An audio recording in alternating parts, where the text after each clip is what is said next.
What a fabulous place. I'm now about to board the iconic Concorde. Oh wow. You got to be brave to land in that. It's absolutely vast. Hi everybody, welcome back to Sean's World. Now in this video I'm going to be doing something a little bit different to what I normally do. Now before I go back to France, my last day out is going to be to the Imperial War Museum, which is in Duxford. Now it's an absolutely brilliant place, lots of history there. It played a very significant role in World War II, and I'm about to share it with you. So my lift will be here shortly and we're an hour away, so I'll see you there. Now just one other thing before I get going. If you've got any wartime stories of your relatives or anyone to do the Second World War, leave it in the comments. I'd be really interested to read through them. It's always good to remember them and never to forget them, so please leave your comments. It's a Spitfire. Fabulous. Right, we've arrived. We're at Duxford. Don't park behind that tank, Mark, in case it comes out. It's absolutely pouring down. Anyway, we're heading inside, so it shouldn't be too much of a problem. We're just inside and we're about to go and view the Spitfire area. Wow. Oh, that's brilliant. And look at that magnificent piece of engineering.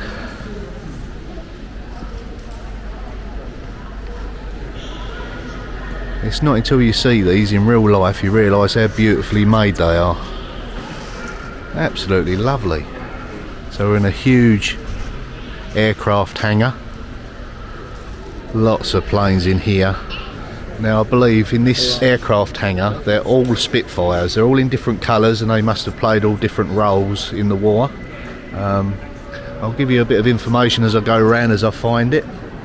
But there's stuff everywhere.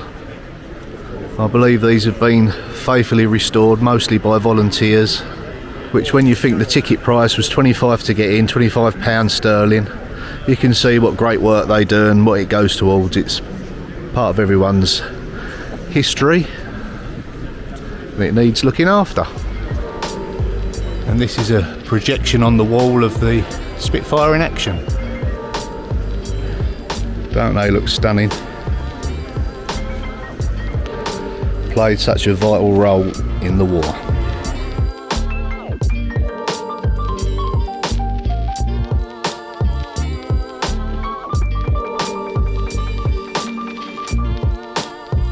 This is a very impressive display indeed. So much to see. And some very unusual colours. I've never seen Spitfires in these different colours. Wow. Now Mark has just pointed out to me that a lot of these planes have got different style props. The propellers at the front, some have got 5, some have got 6, some have got 4, so different purposes. I suppose it was a very versatile plane back in its time. I'm learning a lot about them already. So just in the wingtip is the cannons that they fire from. They're in a dogfight, and I've just heard one of the tour guides say that not all of these were armed. A lot of them were for different purposes, reconnaissance. Oh yeah, very, very interesting. All run by volunteers. And this, I believe, is an original engine out of one of those Spitfires. There's some engineering in that, they were so reliable. And we've also got some American military vehicles. Wow, we're just under the wing of a Vulcan Bomber. Now this was active right up until the Falklands War in the 80s, and this is the huge artillery of weapons it carried. Pretty impressive. It's not until you actually stand next to these fabulous planes that you realise the scale and the enormity of them. Now I believe at the front of this, is this where they refuelled, Mark? And this at the end is the refuelling tip. I think these refuelled in mid-air. Now this was a highly skilled operation that took nerves of steel. What a fabulous place. Everywhere you look there's another plane. The skill and the expertise not only in flying them but designing them is second to none. And we've got 2 helicopters here which also played a equally important part in all missions. Right, I'm now about to board the iconic Concorde, and just here you're looking in one of the jets. Unfortunately, I didn't have the privilege to fly on this when it was in service, and we're just going in. Wow, it's a lot smaller than I thought. I can just about stand up. I think maybe this has been stripped back so we can see all the workings. I've got a face covering on because it's compulsory. As you can see, my head is touching the ceiling. I don't think this was business class, this one. You just get some idea of the sort of scale of the plane. It was all about streamline and aerodynamics. It's quite long, so about 3/4 of the way down the aeroplane now. I would say it's no wider than 4 meters in here, 3 to 4. Okay, we're coming to the business end now. The instrumentation.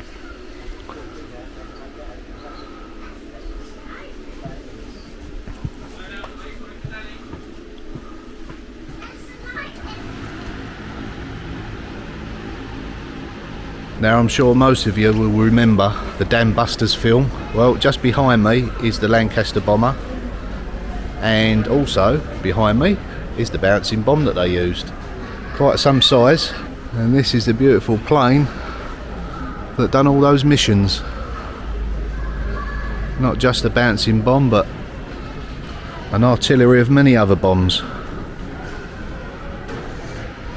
And we're just going underneath the fuselage now, and this is where all the cargo, all the bombs would have been stored. And this little, we're not quite sure the name of it, a little three-wheeled tanker would be what refueled, towed the payload, the bombs about. Quite an unusual sight, that. I'm just outside the area that's displaying the airborne assault equipment. All of this would have been dropped by parachute. The motorcycles, the trailers, although quite mundane, it played quite an important role in the war, because obviously you could pull along a lot more than what you could carry. The iconic American Jeep. Oh, is it? Maybe a British one, this one. Not quite sure. There's so much information here, it's hard to take it all in. And there is a artillery cannon, all dropped in by parachute.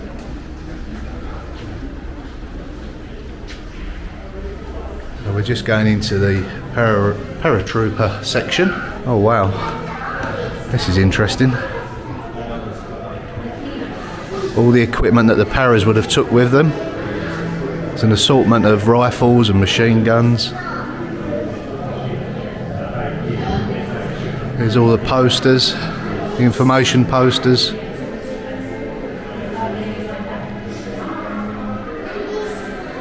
This is how those brave lads used to deploy their parachutes.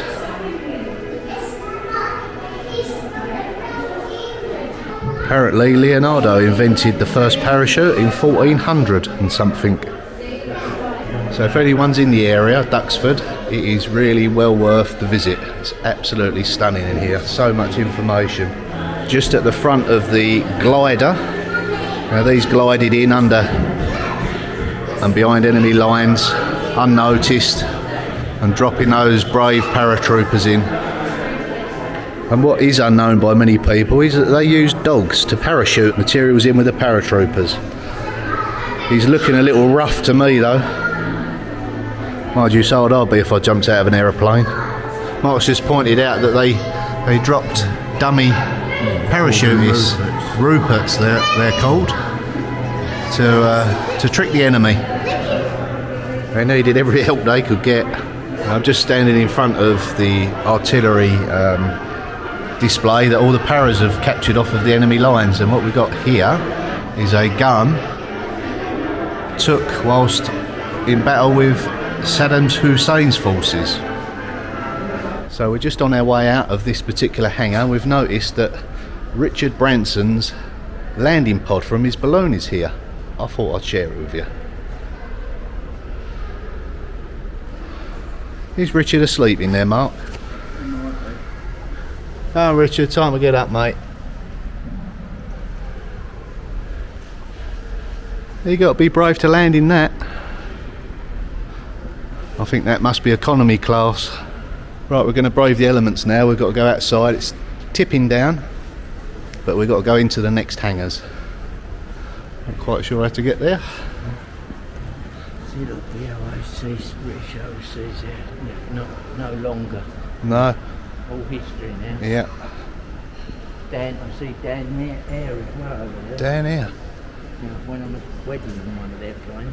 Dan Dare they used to say, didn't they? Yeah. Oh wow, look at this one. Biplane, machine guns in place.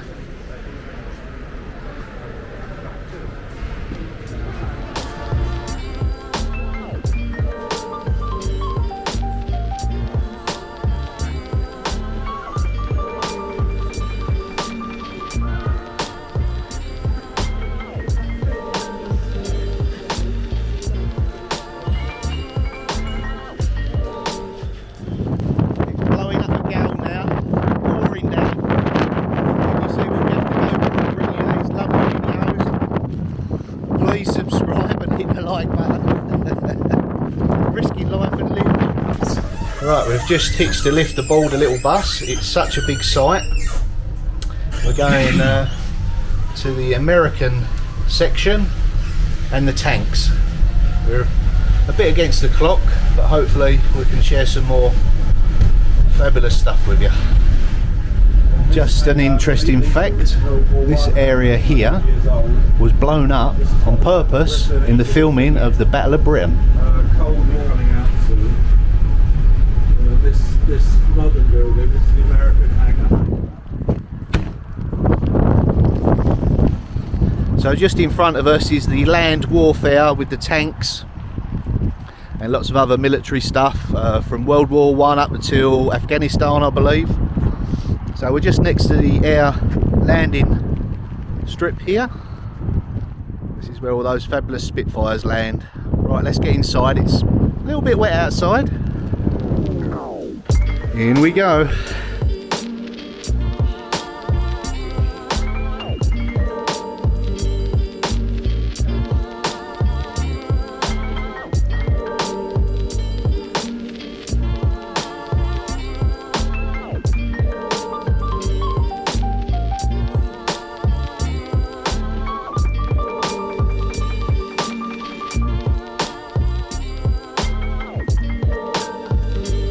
Here we have a few American utility vehicles.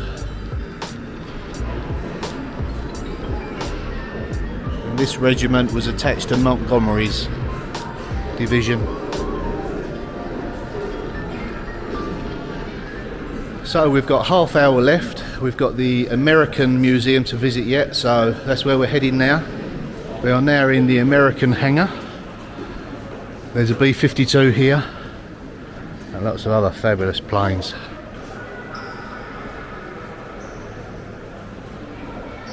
The B-52 takes up the whole length of this hangar. It's absolutely vast. Really, you need at least a day to come and view this correctly. There's so many fascinating things here. Maybe 2 days a weekend. I've just spotted an aircraft, I can't think of its name. Stealth Bomber, yes right, Stealth Bomber.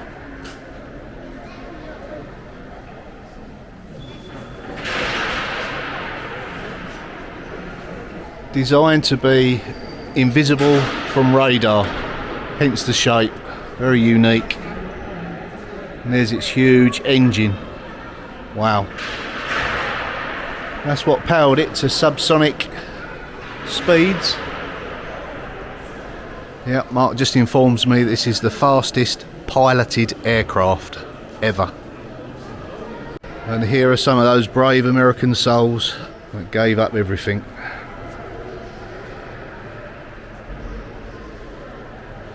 And just here is a plane that would have been in service at Pearl Harbor. Works of art.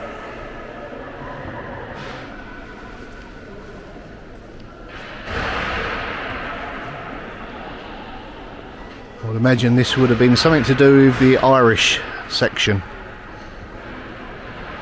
4-leaf clover.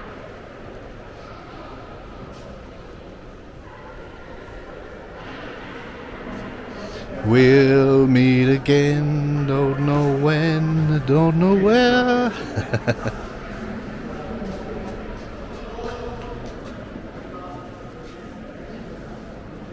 And on the side of the B-52 you can see all the sorties that it's run, marked with all the bombs on the sides. It's done some missions. So that concludes our tour of the Imperial War Museum at Duxford. It's been an absolute fabulous day. Hope you've enjoyed it. There's been some marvellous things to see. I really do urge you to come here if you're ever in the area of Duxford or the surrounding. Allow at least a day, maybe two, but it's well worthwhile. So glad I've come.